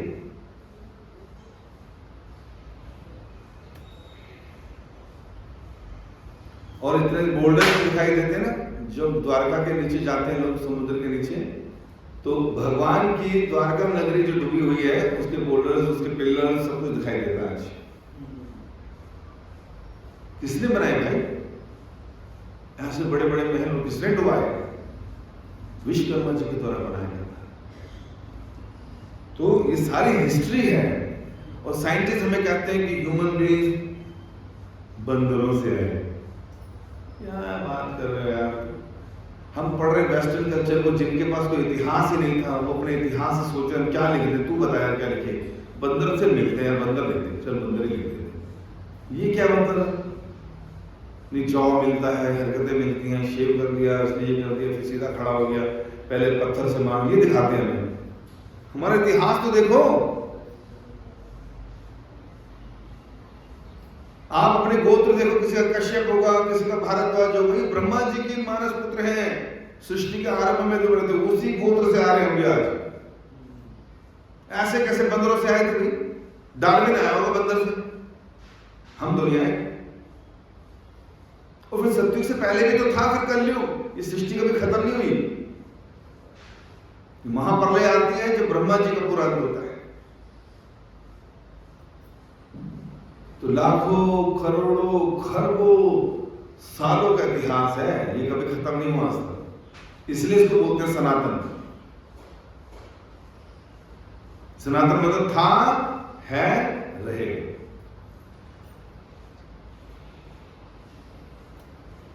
तो ये डिसाइक्लिक सक्सेशन देख लीजिए, वेदास रिसीव्ड थ्रू डिसाइक्लिक सक्सेशन। कोई बोलेगा तो अभी लिखा है, प्रिंटिंग प्रेस तो अभी छपी है 200 साल पहले कैसे, आप कैसे कह सकते हो किसी ने लिखे हैं ना, उन लोगों ने लिखे जो आप पौरुष थे। गुरुकुल में यही काम होते थे, तामपत्रों में लिखे जाते थे, चीजों को एज इट इज फॉरवर्ड किए जाते थे। उससे पहले भी मिलते थे, लेकिन श्रुतिधर 5000 साल पहले सब श्रुतिधर थे। श्रुतिधर का मतलब तो सुनते थे, सब ग्रैब हो जाता, सब स्टोर हो जाता और एज इट इज बोल देते थे। लिखने की जरूरत तो कलयुग के लिए पड़ी है लोगों को 5000 साल पहले कि लिख लो यार, ये भूल जाएंगे। उससे पहले सब श्रुतिधर थे, कुछ लिखने की जरूरत, कोई प्रिंटिंग प्रेस नहीं थी। तो उसमें बताया गया है कि किस प्रकार ये जो आध्यात्मिक ज्ञान है वेदों का 4 संप्रदायों से ऑथेंटिक रूप से लिया जाता है। ये 4 संप्रदाय का नाम है। पद्म पुराण में ऐसा श्लोक है, धन मंत्र कहते हैं संप्रदाय हीन मंत्र तेरीश्वरा यथा। ये 4 ऑथराइज और प्रमाणिक संप्रदाय हैं जो भगवान से चले आए। भगवान कृष्ण ने सृष्टि के आरंभ में सबसे पहले ब्रह्मा जी को ज्ञान दिया था, दूसरा शिव को ज्ञान दिया था, तीसरा लक्ष्मी को ज्ञान दिया था, चौथा ब्रह्मा जी के 4 पुत्रों को ज्ञान दिया था। और उन लोगों से डिसाइक्लिक सक्सेशन शुरू हुआ कि उन्होंने किसको दिया, फिर किसको दिया, फिर किसको दिया। और जब युग खत्म हो गया तो अगला युग जब शुरू हुआ तो उस युग में फिर किस व्यक्ति ने आगे से शुरू किया, तो वो सारे डिसाइक्लिक सक्सेशन मेंशन है। और इस्कॉन जो है, जो देखने में बड़ा इंग्लिश नाम लगता है, ये भी एक प्रमाणिक संप्रदाय से आ रहा है। जिस संप्रदाय में ब्रह्मा जी थे, ब्रह्मा जी के बाद नारद आए, नारद के बाद व्यासदेव आए, व्यास के नाम पद्मनाभ आए, इस तरह से गुरु परंपरा चली। तो कलयुग में जो है मध्वाचार्य के नाम से एक संत आए और उनसे आगे फिर ये गुरु परंपरा आगे बढ़ी। उसी में चैतन्य महाप्रभु आए, भगवान स्वयं यहां से शिक्षा दीक्षा ली और उसके बाद फिर आगे बढ़े। तो उन्हीं की डिसाइक्लिक सक्सेशन में इस्कॉन मतलब ऐसी भक्तिवेदांत स्वामी रूपा है और उन्होंने फिर ये डिसाइक्लिक सक्सेशन आगे चल रहा है। तो कहां से कनेक्टेड आप लोग? पूरा गुरु परंपरा के थ्रू भगवान से। ऐसे 3 संप्रदाय हो रहे हैं, रुद्र संप्रदाय जिसे शिव संप्रदाय कहते हैं, लक्ष्मी श्री संप्रदाय और कुमार संप्रदाय। ये आपको साउथ इंडिया में ज्यादा देखने को मिलेंगे, तिलक जिस तरह से ये संप्रदाय बहुत चल रहे हैं।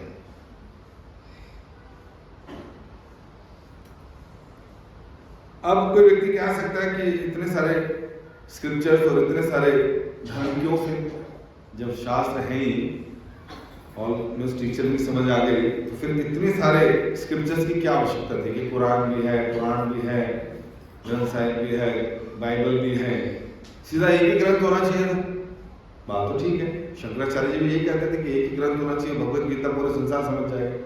लेकिन हर व्यक्ति क्योंकि योग्य नहीं है, स्कूल में जब बच्चे का एडमिशन होता है तो उसको क्लास बताई जाती है, सेक्शन बताया जाता है, क्लास टीचर बताए जाते हैं, रोल नंबर दिया जाता है। उसको ये नहीं कहते पहले क्लास में बैठ जाए, वहां जाकर छोटा बच्चा क्या करेगा? सुसु करेगा, इतना छोटा बच्चा। तो क्या मतलब हुआ इसका कि हर व्यक्ति की क्वालिफिकेशन के हिसाब से, मानसिकता के हिसाब से उसको टीचर दिए जाते हैं। मैथमेटिक्स सारे पढ़ रहे हैं, एक 3, 4, 5 साल का बच्चा भी पढ़ रहा है, 5 - 2 3, थोड़ा बड़ा 7, 8, 8, 10 साल का बच्चा भी पढ़ रहा है, 2 - 5 - 3। उससे बड़े बच्चे भी पढ़ रहे हैं कॉलेज में, अल्फा बीटा गामा थीटा, है ना, अलजेब्रा, ये सब पढ़ रहे हैं तो सब मैथमेटिक्स ही। लेकिन अलग अलग स्टूडेंट्स के लिए क्वालिफिकेशन के हिसाब से टीचर नियुक्त किए गए। इसलिए पूरे वर्ल्ड में, पूरा वर्ल्ड अगर एक स्कूल है तो भगवान ने कहीं अपने प्रतिनिधि भेजे, कहीं मोहम्मद जी को भेजा, कहीं अपने पुत्र को यीशु को भेजा, और कहीं भगवान स्वयं आ गए धर्म की स्थापना करने के लिए। समझे? तो लोगों की मानसिकता के हिसाब से ज्ञान दिया जाता है। तो इस तरह से जैसे मीट ईटिंग को लेकर देखिए, है ना, मीट ईटिंग में इस्लाम में मीट ईटिंग मना नहीं है। तो दो पार्ट है, एक मीट ईटिंग के साथ डिवोशन, एक मीट ईटिंग के विदाउट डिवोशन। लेकिन जनरली लोग मीट ईटिंग के साथ करते हैं क्योंकि अरबिक में, अरब से इस्लाम की स्थापना हुई है, जहां पर खेती नहीं थी, फल फ्रूट्स नहीं थे, कुछ नहीं उगता था, रेत था, पानी पीने के लिए नहीं था। भारत में पूरे विश्व के लोग आते थे, धर्म सीखते थे, डीडी वर्शिप सीखते थे, अपने देशों में जाकर करते थे। जैसे आज हो रहा है, हमारे बच्चे जा रहे हैं अमेरिका, कनाडा मटेरियल नॉलेज के लिए, फिर अपने देश में आके जॉब लग रही है। ऐसा नहीं कि बच्चा यहाँ पर आया पूरे देश को सिखा रहा है, ऐसा होता है क्या? नहीं, अपने घर अपना बस मैं ठीक। उसी तरह वहां से लोग आते थे, सीखते थे, अपने घर में करते थे। मोहम्मद जी के चाचा के घर में 360 डीटीज थे वर्शिप करने के, क्योंकि भारत का ब्राह्मणिक कल्चर पूरे संसार में था। लेकिन डीटी वर्शिप के लिए जितनी सावधानी, जितना सेवा अपराध और जितना प्यूरिफिकेशन चाहिए, प्योरिटी चाहिए, वो वहां मेंटेन नहीं हो रही थी। 3 बार स्नान करना होता है, यहाँ पानी पीने के लिए नहीं है। कपड़े साफ पहनने, जिस कपड़ों में खाली वो कपड़े पहन के डीटी वर्शिप नहीं कर सकते, ऐसे नॉर्म्स है। हर बात पर आपको आचमन करना है पानी से, वहां पीने के लिए है नहीं एक बूंद, और तुम कह रहे हो ये सब करे।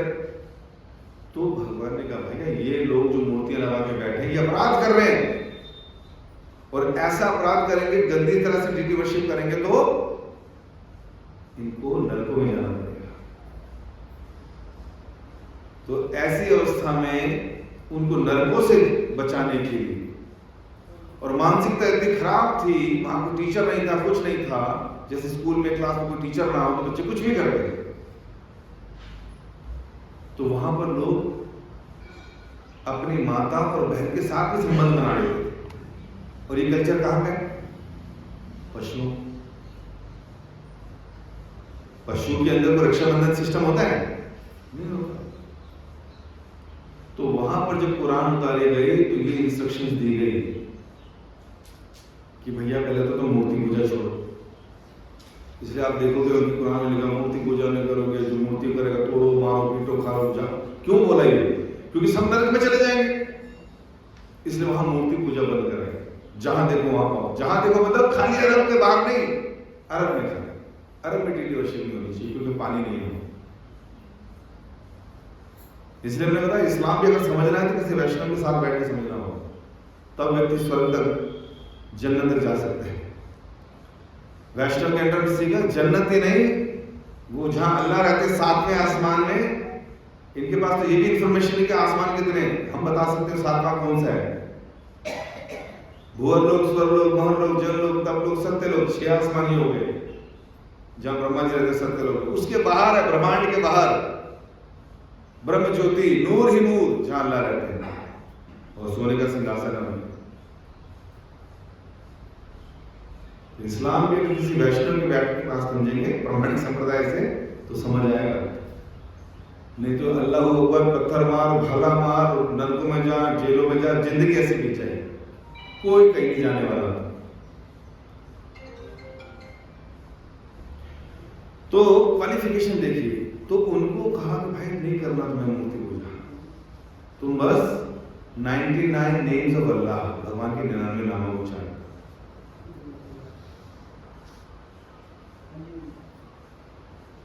और अपनी माता और बहन को छोड़ दो, चाची, नानी, मामी की बेटियों से कर लो, कोई दिक्कत नहीं, तुमसे माँ बेटी को छोड़ो, इतना संबंध छोड़ो। तो उनको बेर मिनिमम छुड़वाया, उससे ज्यादा छुड़वाते और मार देते लोगों को, मारा ना आपस में काफी लोगों को। और पशुओं को कैसे करते? अब कुछ उगता तो है नहीं, तो कहते तुम्हारे लिए भगवान ने उतारे 4 पैर वाले, खा लो। लेकिन उसमें भी गाय को मना करा कि नहीं, इसका दूध शफा है, इसका मुंह तो शफा है व्यक्ति को, लेकिन नहीं, क्योंकि उनको हिंदू से नफरत है, इसलिए कुछ भी कर लेते। तो इस तरह से बाइबल में फिर अच्छा उनको सुअर बचवा ली उनसे, तुम सुअर मत खाओ, हराम है तुम्हारे लिए। और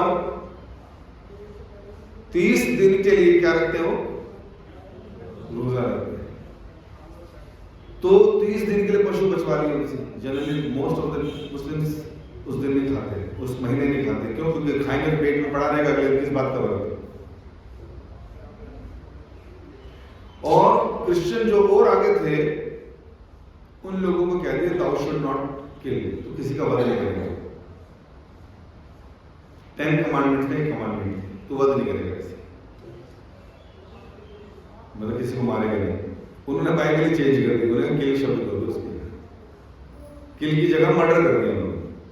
तो मर्डर किसका होता है? आदमी का। तो अगर हम मना करते हैं कि मत मारो, आदमी मत मारो, कहते तुमने ये शब्द लिखकर स्लॉटर हाउसेस खोल लिए टंग सेटिस्फाई करने के लिए।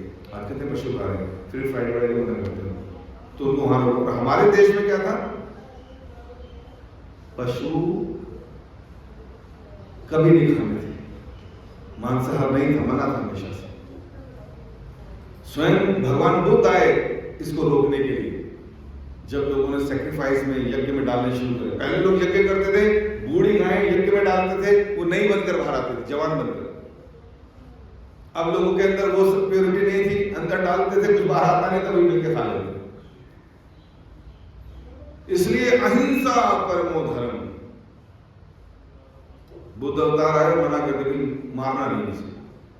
तो आज बुद्धिस्ट पूरे विश्व में सबसे ज्यादा शांति प्रिय नजर आते हैं। मांस खाना उनके लिए खूब उचित है। भगवान ने यही काम करवाया कि रोको भाई से।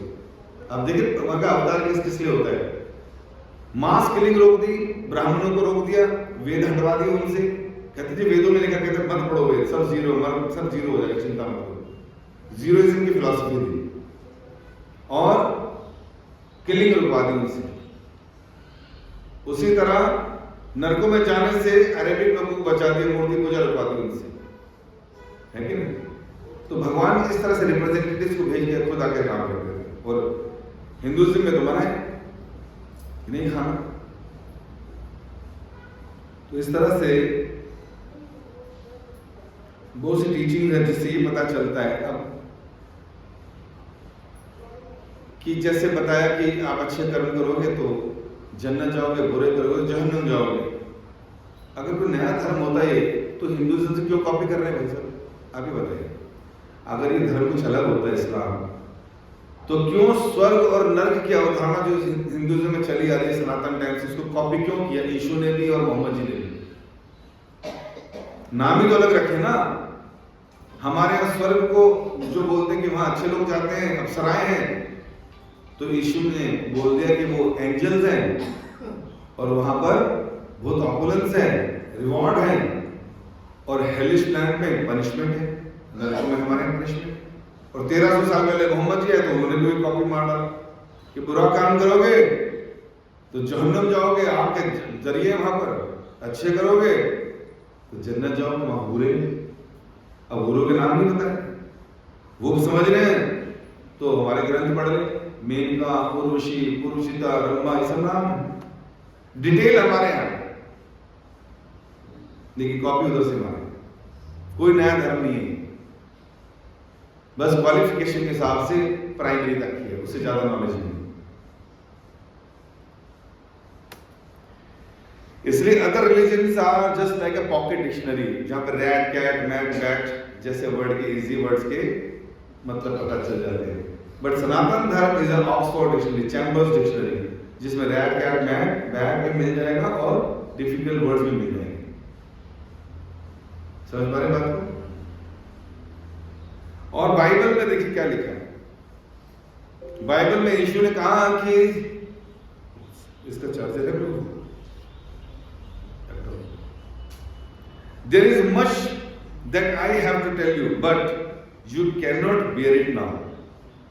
बहुत कुछ है तुम्हें बताने के लिए, लेकिन तुम उसको भी सह नहीं सकते। नहीं,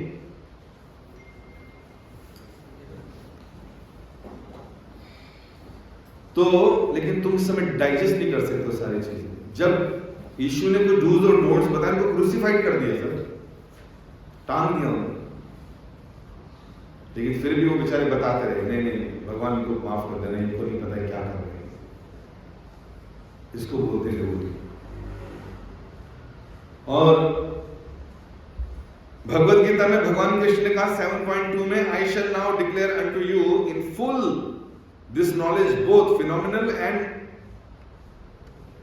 nominal, by knowing which you there shall remain nothing further to be known.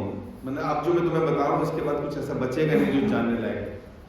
Bhagavad Gita gives full knowledge, जिसके बाद कुछ बचता ही नहीं समझने के लिए। और फिर देखें तो essential principle of all religion is same. क्या क्या है वो teaching? God is one, yes, हमारे धर्म में केवल भगवान एक है, एकम विदित्वा द्वितीय नास्ति, भगवान एक ही है, दो नहीं है। लेकिन वही भगवान एक अपने आप का विस्तार करते हैं। यदा यदा ही धर्मस्य ग्लानिर्भवति भारत, जब जब इन युगों में धर्म की हानि होती है, असुरों का बल बढ़ जाता है, साधुओं की रक्षा करने के लिए मैं फिर से आता हूं, धर्म की रक्षा की स्थापना करने के लिए फिर से आता हूं। तो इस तरह से जो एक्सपेंशन होते हैं भगवान के, वो एक्सपेंशन हैं, लेकिन भगवान वास्तव में एक ही है। और किस तरह से समझें, ये भी बताया जाता है कि अल्लाह जो है 7वें आसमान पे रहते हैं और वहां पर सोने का सिंहासन है। सोने का सिंहासन, इसका मतलब सिंहासन किसको चाहिए होता है? जिसकी बॉडी हो, जो फॉर्म में हो। निराकार के लिए कौन सा सोफा चाहिए होगी बैठने के लिए? बात समझ रहे? इनडायरेक्ट वे में समझा दिया कि God has a form, but वो क्या बोलते हैं? नहीं, भगवान की फोटो नहीं, लैमिनेशन नहीं, पेंटिंग नहीं, चित्र नहीं, छाया नहीं, परछाई नहीं। कहते तुम्हारे वेद में तो कहते हैं नेति नेति नेति, उनके हाथ नहीं है, पैर नहीं है, सही नहीं है, उनके पैर नहीं है लेकिन चलते हैं, हाथ नहीं लेकिन पकड़ते हैं। हाँ लिखा है, लेकिन उसका मतलब ये है कि भगवान अपनी शक्तियों से काम करते हैं। भगवान के हाथ पैर हमारे जैसे मटीरियल नहीं है, क्योंकि इनकी लिमिट है। भगवान के हाथ पैर बॉडी ट्रांसेंडेंटल है, वो इस स्थान से किसी भी स्थान पहुंच सकते हैं। इस भाव से वेदों में लिखा है, और इसी भाव से कुरान में भी सेम बात लिखी है कि उनके हाथ हैं लेकिन फिर भी नहीं दिखते, फिर पकड़ लेते हैं। उनके पैर नहीं है लेकिन वो चल सकते हैं, ऐसा शब्दों का प्रयोग हो रहा है। लेकिन सिंहासन तो उसी का होता है जिसका फॉर्म हो। वैसे उनको लाइट मानते हैं, नूर बोलते हैं, प्रकाश मानते हैं। तो लिखा है कि जहां अल्लाह रहते हैं, बता रहे हैं कि वहां पर सन एंड मून नहीं है, क्योंकि खुद ही इतना नूर निकल रहा है वहां पर, इतना प्रकाश है तो प्रकाश की जरूरत नहीं। और जो वहां रहता है वहां जाता है, वो लौट के नीचे नहीं आता है। यही बात बाइबल में लिखी है, रेवलेशन 22 वर्स 5। वहां यीशु कह रहे हैं गॉड का ऐसा धाम है जहां पर सूर्य नहीं है, चंद्रमा नहीं है, सेल्फ इल्यूमिनेशन है, और जो वहां चले जाते हैं लौट कर नीचे नहीं आते। They will live eternally with God. यही बात ग्रंथ साहिब में लिखी है, राग गरुड़ गुराड़ी मोहल्ला हंसपुरा की 4-5 में, कि कृष्ण गोविंद का एक ऐसा धाम है जहां सूर्य नहीं, चंद्रमा नहीं, सेल्फ इल्यूमिनेशन है, जो वहां चला जाता है लौट कर नीचे नहीं आता। भगवत गीता खोल लीजिए 15.6 15.6। कृष्ण कह रहे हैं ना तद्भासयते सूर्यो न शशांको न पावकः यद गत्वा न निवर्तन्ते तद धाम परमम्। मेरे उस धाम में पहुंचने के बाद जहां सूर्य नहीं, चंद्रमा नहीं, जो पहुंच जाता है लौट के नीचे नहीं आता। क्या अलग लगा आपको इन चारों स्टेटमेंट्स में, या क्या सिमिलरिटीज थी? सिमिलरिटीज क्या है? पूरी सब कुछ यही था। सूरज नहीं है, चंद्रमा नहीं, सारे ग्रह बोल रहे हैं। जो वहां चला जाएगा वहीं रहेगा, नीचे नहीं आएगा। ये भी सेम है। अलग-अलग धर्म इसलिए है कि जिसको जैसी भाषा समझ आता है उसको वैसे समझाते ऑब्वियसली। और तीसरा पॉइंट, यहां मोहम्मद जी कह रहे हैं कि अल्लाह का धाम है, यीशु कह रहे हैं गॉड का धाम है, नानक देव जी कह रहे हैं गोविंद का धाम है, कृष्ण क्या कह रहे हैं? मेरा धाम है। समझ आया? वो कह रहे हैं मेरा धाम है वो। इसका मतलब क्या हुआ? भगवान कितने? कृष्ण ही भगवान है। हाँ, एक ही है और वो कृष्ण है। अलग अलग धर्मों में उनके नाम अलग है और अलग अलग फॉर्म में पूजे जाते हैं। मोहम्मद कह रहे हैं अल्लाह भगवान है, मुस्लिम कह रहे हैं अल्लाह के अलावा कोई भगवान नहीं है। बिल्कुल सही। यीशु कह रहे हैं गॉड भगवान है, उनका धाम है जहां से कोई लौटता नहीं है, बिल्कुल ठीक है। उनके अलावा कोई भगवान नहीं, बिल्कुल ठीक कह रहे हैं। नानक देव जी कह रहे हैं गोविंद का धाम है, मैं तो गुरु हूं। मोहम्मद जी कह रहे हैं मैं मसीहा हूं, रसूल हूं। और यीशु कह रहे हैं मैं पुत्र हूं। किसी ने नहीं बोला कि मैं ही भगवान हूं, केवल एक व्यक्ति ने बोला भगवान कौन है वो? पूरे ब्रह्मांड में बोलो, कहीं कोई ऐसा ग्रंथ नहीं मिलेगा जो बोलेगा कि मैं भगवान। शिव जी नहीं बोलेंगे, ब्रह्मा जी नहीं बोलेंगे, इंद्र नहीं बोलेंगे, देवी नहीं, कोई नहीं बोलेगा कि मैं भगवान। तो एक ही बोल, कौन? या विष्णु, एक ही बात। तो इस तरह से थोड़ी सी नॉलेज हमें ये बता देती कि रियलिटी क्या है धर्म की। नहीं तो इतने कंफ्यूज रहते हैं, इतनी लड़ाइयां, इतने झगड़े। मेरे साथ कई ऐसे मुस्लिम दोस्त हैं जिनको ये सब पता चला तो अब उनका सोचने समझने का तरीका बदल गया। सोचिए अज्ञानता में लोग कैसे लड़ते आपस में। आपने देखी फिल्म अकबर अमर अकबर एंथनी? देखिए, इसलिए देखिए ना क्या था उसमें।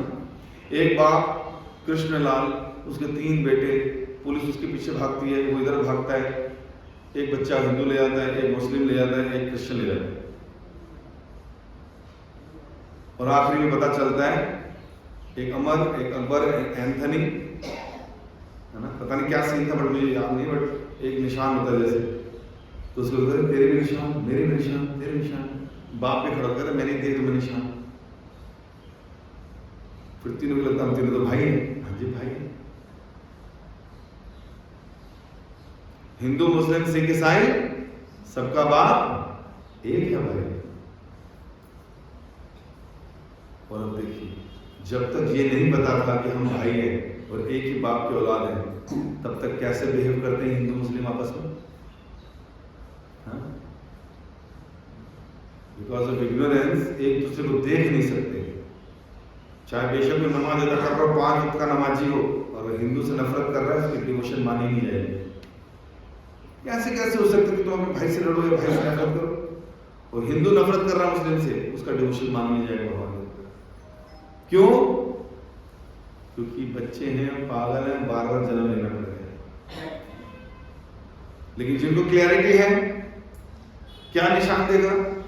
मुसलमान ने देखा रहे मेरे अंदर तो रूह है, क्रिश्चियन ने देखा वो मेरे अंदर तो सोल है, हिंदू ने देखा रहे मेरे अंदर तो आत्मा है।